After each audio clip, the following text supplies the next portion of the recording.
The mighty River Banku, carrying out Ifoma's last wish, cradled the infant in its waves and guided him safely to the shores of Itiam.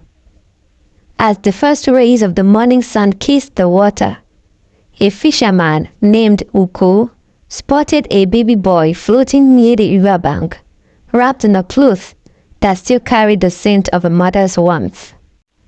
Uko's heart pounded. He and his wife Medara had been married for many years without a child. Their nights had been filled with prayers and offerings to the gods, pleading for a child to call their own.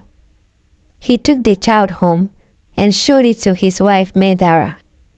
As Medara took the baby into her arms, tears streamed down her face. "The gods have sent him to us," she whispered. "This is our child."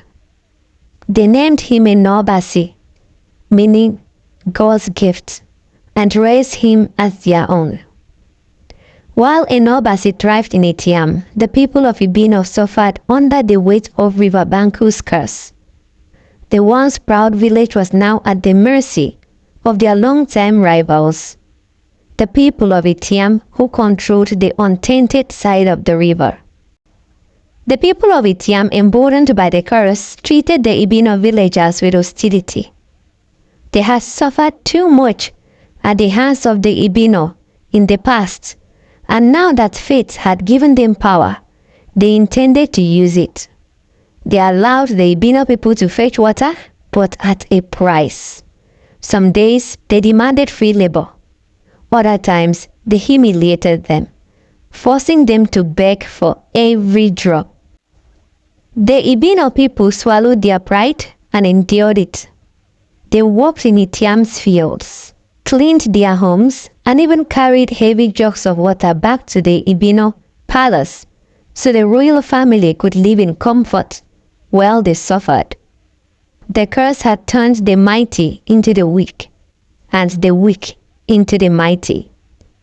Meanwhile, the royal family of Ibino paid little attention to the struggles of their people. King Amechi and Queen Igwema continued to live in luxury and without fear, believing that the curse had only tainted the river and nothing more. Years passed, and Prince Ikenna, once the arrogant heir who had taken what did not belong to him, decided it was time to marry. A beautiful maiden named Adugo was chosen for him. She was the perfect bride, graceful, obedient, and untouched by any man. The kingdom celebrated their grand wedding. But on the night of their union, as Prince Ikenna and his new bride prepared to consummate their marriage, the unimaginable occurred.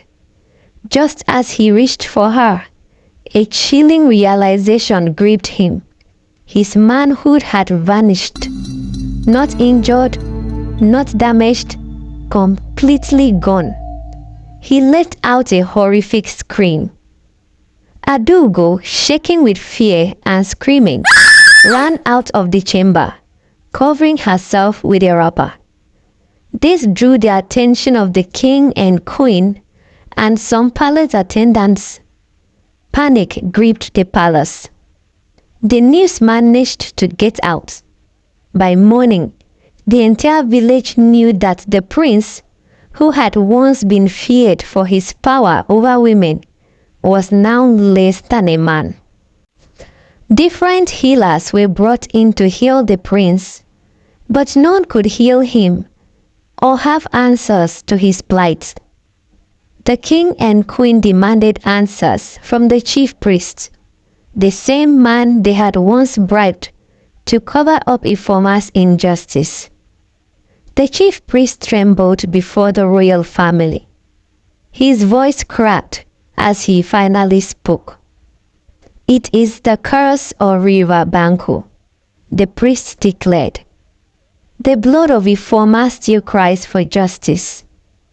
As long as you drink from its waters, you will suffer its wrath."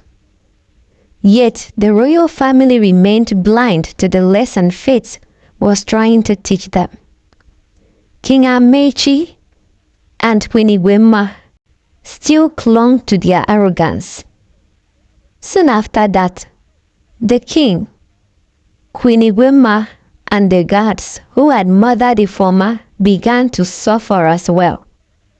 Painful boils erupted from their heads to the soles of their feet. The pain was unbearable. Instead of seeking true redemption for their crimes, they begged the chief priests to suppress the curse.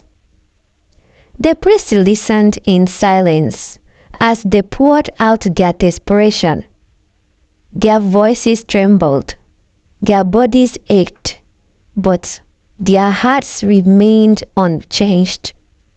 They did not wish for forgiveness. They did not wish for justice. They simply wished to be free. "There is a way," the priest said, his eyes glinting with a dangerous light. "I will perform a ritual to suppress the curse." That midnight, the priest led the royal family and the afflicted guards to the cursed river bank. Uloma, the palace maid who had once warned Ifoma of the queen's wicked plans, followed along as the queen's personal maid and escort. Torches flickered against the blood-red waters as the priest prepared a forbidden ritual. The priest, clad in his ceremonial robe, lit a small fire. He chanted ancient incantations, his voice rising above the whispering waves. He crafted charms from the bones of sacrificed animals and tied them around the wrist of the king, Kwiniwema, Prince Ikenna, and the cursed guards. "These charms will protect you," he told them. "They will free you from the curse." Then he bent down to scoop the cursed water. But the moment his hands touched the surface, the river roared. The waves rose like monstrous hands, twisting and thrashing. The earth beneath their feet trembled, and the sand turned to quicksand, pulling them down. Screams filled the air as the royal family and their guards began singing. They struggled, clawing at the ground, but the more they fought, the deeper they sank. The powerful waves of River Banku reached for them like vengeful hands, dragging them further into its depths. The chief priest tried to escape, but the water lashed onto him, wrapping around his limbs like shackles. He gasped, trying to mutter another spell, but the river swallowed his words, and then it swallowed him whole.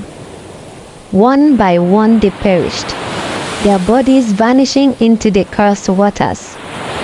The curse had taken its full revenge. Uloma screamed and fled to the palace where the rest of the royal servants waited in uneasy silence. "The river," she wailed, "the river has taken them all."